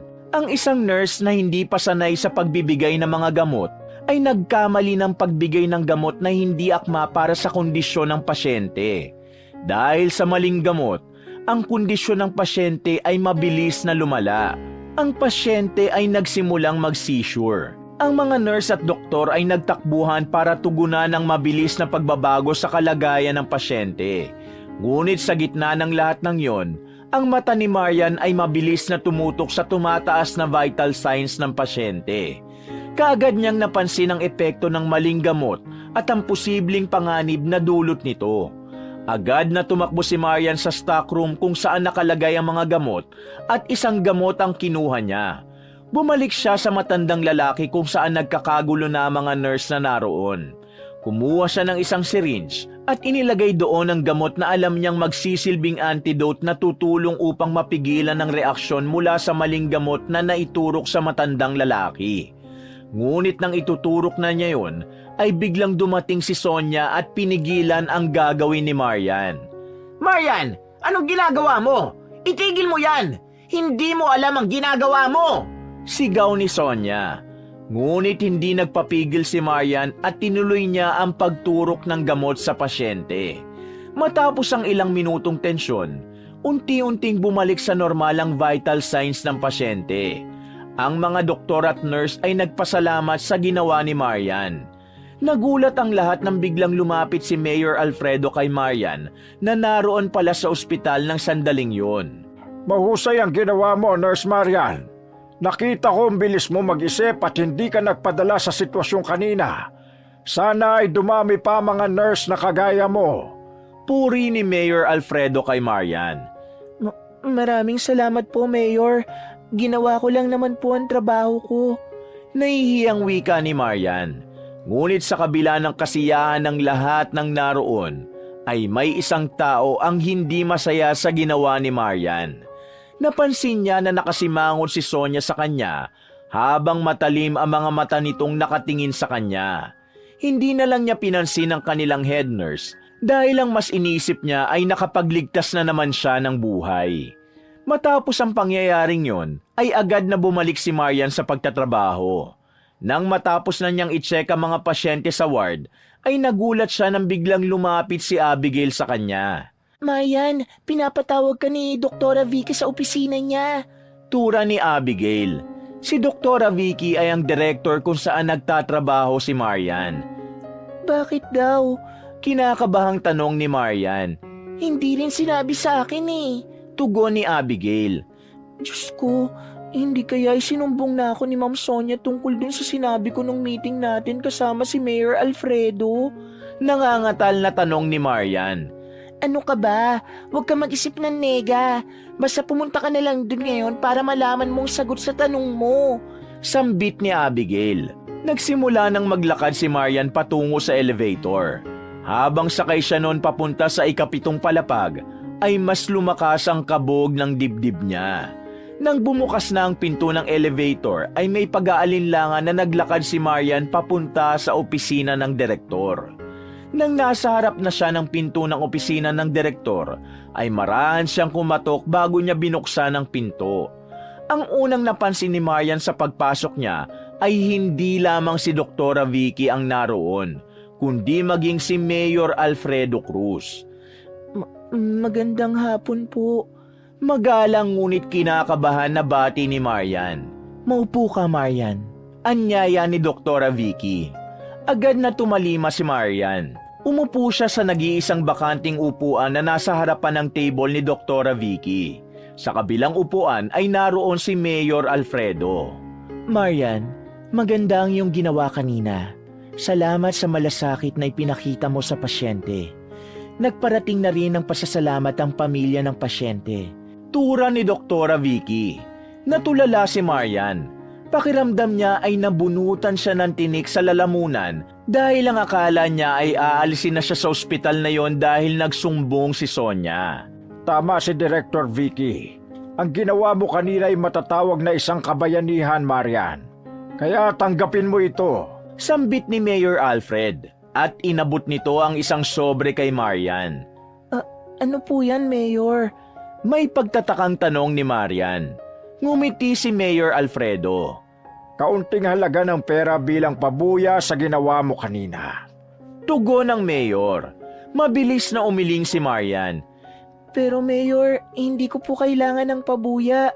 Bahagi po yan ng aking trabaho. Wala po kong ine-expect na kahit anong kapalit. Tangging sagot ni Marian. Ang tinig ay puno ng taimtim na pagpapakumbaba. Tanggapin mo na ito, Nurse Marian. Sa lahat ng doktor at nurse na naroon ay ikaw lang ang naging kalmado kahit malala na ang sitwasyon. Kung hindi ka kumilos agad ay baka kung ano na nangyari dun sa pasyente. Sige na, magtatampo kami ni Doktora Vicky kapag tinanggihan mo ito. Matamis na ngumiti si Mayor Alfredo matapos magsalita. Sa sinabi ng Mayor ay hindi na nagawang tumanggi ni Marian. Kinuha niya na ang sobre. Maraming salamat po, Mayor at Doktora Vicky. Maluha-luha niyang sambit. Maliit na bagay lang yan kumpara sa ginawa mo. Alam kong hindi matutumbasan ng kahit anong halaga ng pera ang kabayanihan mo. Pero gusto lang naming bumawi sa'yo kahit papano. Tura ni Mayor Alfredo. Natigilan si Marian sa sinabing yun ng mayor. Bahagyang napakunot ang kanyang noo dahil bigla niyang naalala si Mang Berto. May problema ba, Marian? Untag ni Mayor Alfredo. Wala po. Pero yung sinabi niyo po kanina, Mayor, may nagsabi na rin po niyan sa akin eh. Yung isang matandang pulubi na tinulungan ko noon, hindi po eksaktong kagaya ng sinabi niyo pero ganun din po ang ibig sabihin. Sagot ni Marian. Sa pagkakataong yun ay muling nagsalita si Doktora Vicky. Oo nga pala, Marian. May sinabi sa akin si Sonia tungkol sa nangyari sa meeting niyo noon kasama si Mayor Alfredo. Tura ng direktor. Nanlamig si Marian sa kanyang narinig. Bumalot ang takot sa kanya. Doktora Vicky, nakikiusap po ako. Huwag niyo po sana akong tanggalin sa trabaho. Alam ko pong naapektuhan ng ospital dahil sa suggestion ko, pero hindi ko na po yun uulitin. Pangako po. Halos maiyak na si Marian ng sandaling yon. Sino ba nagsabi na tatanggalin ka sa trabaho mo, Marian? Tanong ni Doktora Vicky sabay ngiti. Marian, ako at si Doktora Vicky ay nakapag-usap na tungkol sa suggestion mo. Bumubuo na kami ng isang programa na ang layunin ay tulungan ng mga mahihirap na makapagpa-ospital kapag kinakailangan. Ang suggestion mo ang napili kong pagtuunan ng pansin sa ospital na ito, Marian. Tura ni Mayor Alfredo. Isang ngiti ng kasiyahan ang sumilay sa labi ni Marian matapos marinig ang sinabi ni Mayor Alfredo at Doktora Vicky. Halos hindi na siya makapagsalita dahil sa labis na saya ng sandaling yon. Maraming salamat po at pinakinggan yung sinabi ko. Salamat po talaga, Mayor. Naluluhang wika ni Marian. Nang lumabas si Marian sa opisina ni Doktora Vicky, ay napakagaan ang kanyang kalooban. Hindi dahil sa perang natanggap niya, kundi dahil sa rekognisyong nakuha niya. Doon niya napagtanto na hindi niya dapat pakinggan ang mga sinasabi ni Sonia dahil may mga taong totoong nakakakita ng magandang ginagawa niya sa kanyang trabaho. Dahil sa nangyari ay nagkaroon si Maria ng dagdag na dahilan upang paghusayan pa ang kanyang pagiging nurse. Huminto siya sa tapat ng elevator at pinindot ang down na button. Sa pagbukas ng elevator ay natigilan siya nang makita si Sonia sa loob nun. Hindi siya sigurado kung dahil ba sa takot o kaba, ngunit nag-alangan siyang pumasok sa elevator. Ngunit dahil kailangan niya nang makabalik sa pagtatrabaho, ay mas pinili niya ang sumakay. Nang pindutin niya ang button sa palapag kung saan siya bababa, ay hiniling niya na sana ay mas maging mabilis ang pagbaba ng elevator. Hanggang sa biglang nagsalita si Sonia.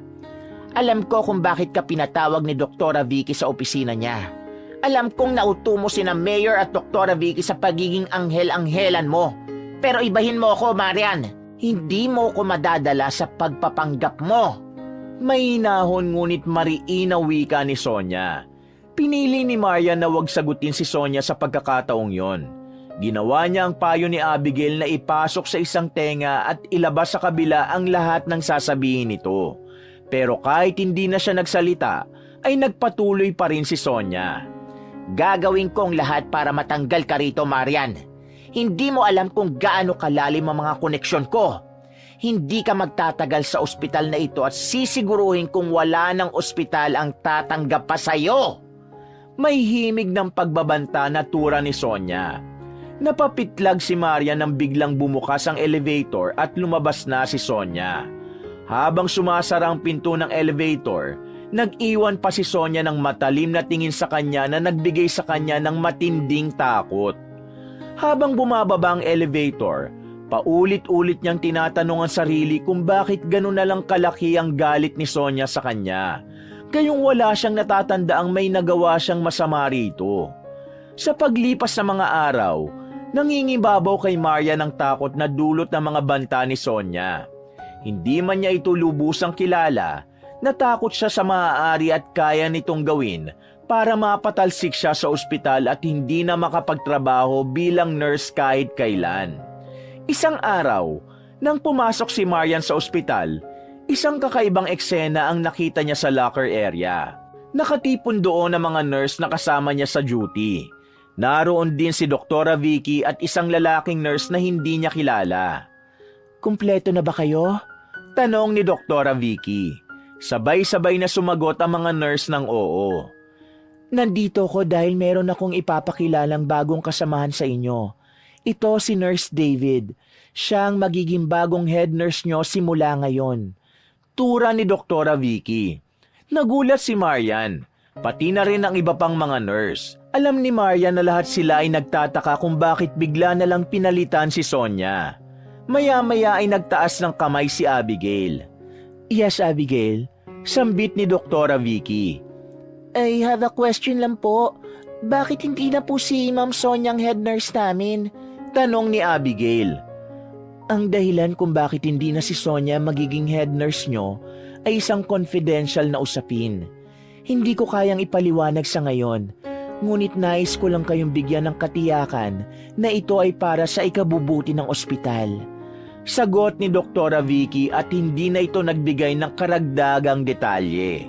Matapos marinig ang sagot ni Doktora Vicky, nagkatinginan ng mga nurse pati na rin si Marian at Abigail. Isang malaking palaisipan sa kanilang lahat kung bakit tinanggal na si Sonia sa ospital na yon. Pagsapit ng lunch break, nagtungo na si Marian sa part na nasa likod ng ospital. Habang hinihintay niya roon si Abigail, ay inisip niya kung bakit nawala na si Sonia sa ospital. Makalipas ang ilang minuto, nakita na ni Marian si Abigail na palapit sa kanya. Nagmamadali itong para bang meron nitong mahalagang sasabihin. Agad na umupo si Abigail at ipinatong ang lunchbox nito sa lamesa. Marian, alam ko na kung bakit pinalitan si Sonia. Agad na sabi ni Abigail habang nanlalaki ang mga mata. Talaga? Bakit daw?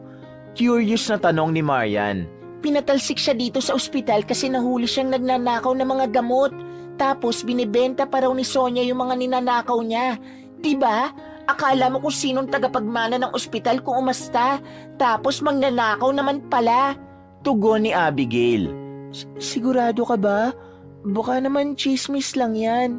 Hindi makapaniwalang wika ni Abigail. Hindi to chismis, Marian. Totoo talaga to. Matagal na rin palang issue sa ospital yung laging kulang ang mga gamot. Pero ngayon lang nila nalaman kung sino ang salarin. Tura ni Abigail habang binubuksan ang lunchbox nito. Natahimik si Marian. Prinoseso muna ng utak niya ang sinabi ni Abigail. Labis siyang nagulat sa dahilan ng pagkawala ni Sonia sa ospital. Kahit hindi maganda ang pakikitungo nito sa kanya, hindi niya naisip na may kakayahan itong gawin ng ganoong bagay. Oh, bakit natahimik ka dyan? Hindi ba dapat happy ka kasi wala nang kontrabida sa buhay mo dito sa ospital? Sambit ni Abigail. Ewan ko pero hindi ko magawang maging masaya sa nangyari sa kanya, Abigail. Kahit na palagi siyang galit sa akin, ayoko pa rin namang may mangyaring masama sa kanya. May lungkot na wika ni Marian. Kasalanan naman niya yun eh. Siya ang gumawa nun sa sarili niya. Malas lang niya na nahuli siya. Sabi ni Abigail habang may lamang pagkain ang bibig nito. Sa pagkakataon na yon, inisip na lang ni Marian na mas mabuti na wala na si Sonia sa ospital. Dahil kasi ron, hindi niya na kailangan pang matakot sa banta nito sa kanya. Magiging kampante na siya at makakapagtrabaho na siya ng maayos. Isang hapon, habang naglalakad pa uwi si Marian mula sa ospital, ay may kakaiba siyang naramdaman sa kanyang sapatos. Huminto siya at nang tingnan niya ang kaliwa niyang sapatos, ay napabuntong hininga siya nang malamang nakanganga ang swelas noon. Naisip niya na sa susunod niyang sahod ay saka na lang siya bibili ng bagong sapatos. Nagpatuloy siya sa paglalakad hanggang sa nakarating na siya sa kanilang bahay. Nakita niya ang nanay niya na abala sa pagtitiklop ng mga damit. Papasok na sana si Marian sa kwarto nang biglang magsalita si Luisa kaya napahinto siya. Pina-check up ko pala kanina si Albert. Ang sabi ng doktor, kailangan na siyang maoperahan sa puso. Kailangan mong gumawa ng paraan para maoperahan na ang kapatid mo. At alam kong nangako ka kay Albert na kapag nagkaroon ka na ng trabaho, papaoperahan mo na siya. Walang emosyon na wika ni Luisa. Sige po, Nay. Gagawan ko po ng paraan para maoperahan agad si Albert. Tugon ni Marian kahit ang totoo ay hindi niya alam kung saan siya kukuha ng pera para ron. At isa pa, ide-demolish na ang palengke sa susunod na linggo. Mawawala na ako ng pagkakakitaan. Ikaw na ang bahala sa lahat ng gastusin dito sa bahay. Buwisit talaga yung Mayor Alfredo na yan. Kahit anong pakiusap namin, ayaw kaming pakinggan. Himutok ni Luisa. Wala pong problema. Ako na pong bahala sa lahat. Sagot ni Marian subalit may kalungkutan sa kanyang mata. Tuluyan ang pumasok si Marian sa kwarto at nangihina siyang umupo sa gilid ng kama. Nagdesisyon siyang ipagpaliban muna ang pagbili ng bagong sapatos dahil may mas importanteng bagay na dapat niyang paglaanan ng pera gaya ng pagpapa-opera kay Albert. Isang umaga, habang nasa ward ng ospital si Marian, ay nakita niya si Mayor Alfredo na dumaan sa may labas ng ward. Agad niyang naalala ang tungkol sa pagdedemolish ng palengke kaya hinabol niya ito. Mayor Alfredo! Nagmamadaling tawag ni Marian. Huminto si Mayor Alfredo at nagmamadaling lumapit dito si Marian. Marian, may kailangan ka ba? Tanong ng Mayor. May itatanong lang po sana ako. Totoo po ba na ide-demolish na ang palengke sa susunod na linggo? Tanong ni Marian. Oo, totoo. Bakit mo na itanong? Tugon ni Mayor Alfredo. Pasensya na po, pero kakapalan ko na po ang mukha ko. Isa po kasi ang nanay ko sa mga tindera doon. Maapektuhan po kami ng pagkawala ng palengke. Sana po, wag na po yung ipa-demolish. Pakiusap ni Marian. Ngumiti si Mayor Alfredo bago ito sumagot. Sino ba may sabi na mawawala ang palengke? Oo, mawawala ng panandalian pero babalik din agad. Masyado ng luma at delikadong palengke para sa mga tao. Kaya papalitan ito ng mas modern at mas matibay na istruktura. Pero huwag ka mag-alala, kapag natapos na ang proyekto, babalik pa rin ang mga tindera ron. Ang priority lang talaga namin ay ang kaligtasan ng lahat. Mahabang paliwanag ni Mayor Alfredo. Ganun po ba? Akala ko po kasi mawawala na talaga ng tuluyan ng palengke at hindi na po makakabalik ang mga tindera. Hayaan niyo po at sasabihin ko po kay nanay para hindi na po siya mag-alala. Maraming salamat po, Mayor. Nakangiting wika ni Marian. Nagpaalam na si Mayor Alfredo kay Marian. Kahit paano'y nakahinga na ng maluwag si Marian nang malaman niya na hindi naman pala tuluyang mawawala ang palengke, kaya makakabalik pa rin sa pagtitinda ng gulay ang kanyang nanay. Nang sumunod na buwan ay naging panggabi na ang pasok ni Marian sa ospital. Kahit hindi pa siya sanay na pumasok ng ganong oras, ay pinilit pa rin niyang mag-adjust. Pagsapit ng kanyang break time ay bumili siya ng pagkain sa kantin at nagtungo sa park upang doon kumain. Hindi niya kasama si Abigail dahil absent ng kaibigan niya sapagkat meron itong sakit. Habang tahimik na kumakain si Marian, ay may nakita siyang paggalaw ng tao sa gilid ng kanyang mata. Lumingon siya at nakita niya si Sonia na nagmamadaling pumasok sa likod ng ospital habang may dalang plastic bottle na hindi niya alam ang laman. Nagtaka si Marian kung bakit naroon si Sonia. Kinabahan siya dahil tila kakaiba ang kilos nito. Kaya hindi na siya nagdalawang isip na sundan ito. Mas lalong kinabahan si Marian nang pumasok sa nursery room si Sonia. Nilakihan na ni Marian ang kanyang hakbang at pagpasok niya sa nursery room ay nagulat siya nang makita si Sonyang binubuhusan ng sahig ng nursery ng gasolina na nakalagay sa plastic bottle. Sonia, anong ginagawa mo? Gulat na tanong ni Marian. Nanlilisik ang mga mata na tumingin si Sonia sa kanya. Nakita niya na tila wala ito sa sariling katinuan. Dapat masunog ang ospital na ito. Matagal na ako nagtrabaho dito tapos itatapon lang nila ako na parang basura. Hindi pwedeng hindi ako makakaganti. Sigaw ni Sonia sabay tawa ng malakas. Matapang na lumapit si Marian kay Sonia pero bago pa niya ito mapigilan, ay malakas na siya nitong itinulak. Dapat masunog kayong lahat. Lalo ka na, Marian. Mamamatay kayong lahat. Sigaw ni Sonia at mula sa bulsa ng pantalon nito ay naglabas ito ng posporo. Tumindig ang balahibo ni Marian. Mabilis siyang tumayo para pigilan si Sonia pero huli na ang lahat dahil nasindihan na nito ang posporo. Mabilis yung itinapon ni Sonia. Agad na sumiklab ang apoy at mabilis yung gumapang. Mabilis na lumabas si Sonia ng nursery room habang humahalakhak. Habang ang apoy ay mabilis na kumakalat, si Marian ay naiwan sa gitna ng pagkabigla at takot. Alam niyang kailangan niyang kumilos agad, pero masyado siyang nabigla sa pangyayari kaya wala siyang nagawa kundi ang tingnan lang ang apoy. Sa gitna ng kalituhan ay tila nagising si Marian sa isang mahabang panaginip nang marinig niya ang magkakasabay na iyak ng mga sanggol na nasa nursery. Mabilis siyang tumayo at nang makita niya ang fire extinguisher ay agad niya yung kinuha. Gamit yun ay sinimulan niyang patayin ang apoy na mabilis na kumakalat sa sahig. Pero sa hindi inaasahang pangyayari ay nadula si Marian. Bumagsak siya sa sahig at natukuran ng braso niya ang nasusunog na plastic bottle. Napasigaw sa labis na sakit si Marian. Ganun pa man, ipinagpatuloy pa rin niya ang pag-apula sa apoy gamit ang fire extinguisher. Isinantabi muna niya ang pagkasunog ng kanyang braso. Makalipas ang ilang sandali, matagumpay na naapula ni Marian ang apoy. Sa pagkakataon na yon, ay magkakasabay na dumating ang mga nurse at iba pang staff ng ospital. Yung mga baby, kailangan natin silang mailabas. Sigaw ni Marian sa nangihinang boses. Agad namang tumalima ang mga naroon upang mailabas ang mga sanggol mula sa nursery room. Ngunit si Marian ay nakaramdam ng panghihina at panlalabo ng mata. Bigla siyang bumagsak sa sahig at ang huli niyang natandaan ay ang pagtawag sa pangalan niya ng mga taong bumubuhat sa kanya. Marahang iminulat ni Marian ang kanyang mga mata at ang puting kisame ang una niyang nakita. Nang luminga siya ay nalaman niyang nasa isang hospital room siya. Sa paglingon niya sa kanyang kaliwa ay nakita niya ang kanyang ina na nakasubsob ang ulo sa gilid ng kanyang kama habang natutulog ng mahimbing. Nanay? Ang mahinang tawag ni Marian kay Luisa.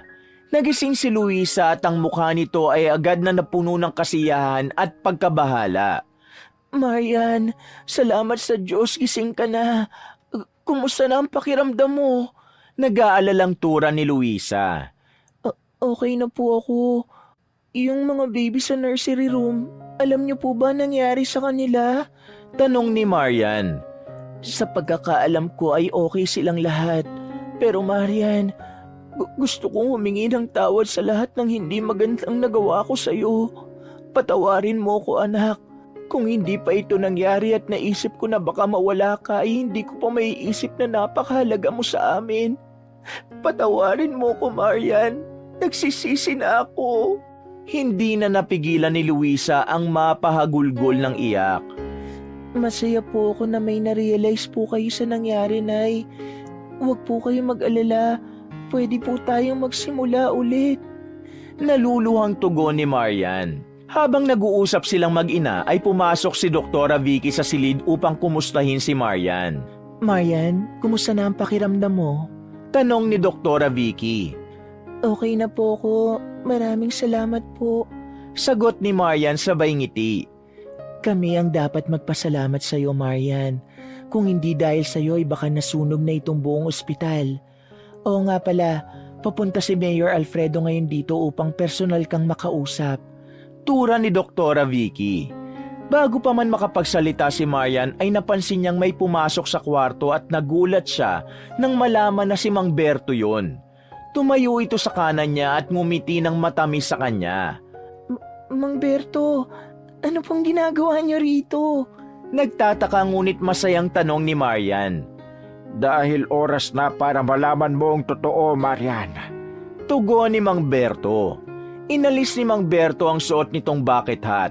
Pagkatapos ay tinanggal nito ang pekeng balbas at bigote. Nanlamig si Marian nang mapagtanto niya na si Mang Berto ay walang iba kundi si Mayor Alfredo. Talagang nagulat siya at hindi niya magawang makapagsalita. Tama ang iniisip mo, Marian. Ako at si Mang Berto ay iisa.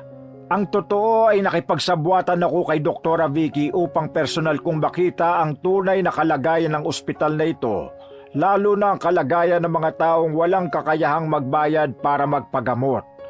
At sa lahat ng mga nurse dito, ikaw lang ang tumulong sa akin noon at sa batang kasabwat ko. Ikaw lang ang nagpakita sa amin ng malasakit. Pagsisiwalat ni Mayor Alfredo. Hindi pa rin magawang makapagsalita ni Marian.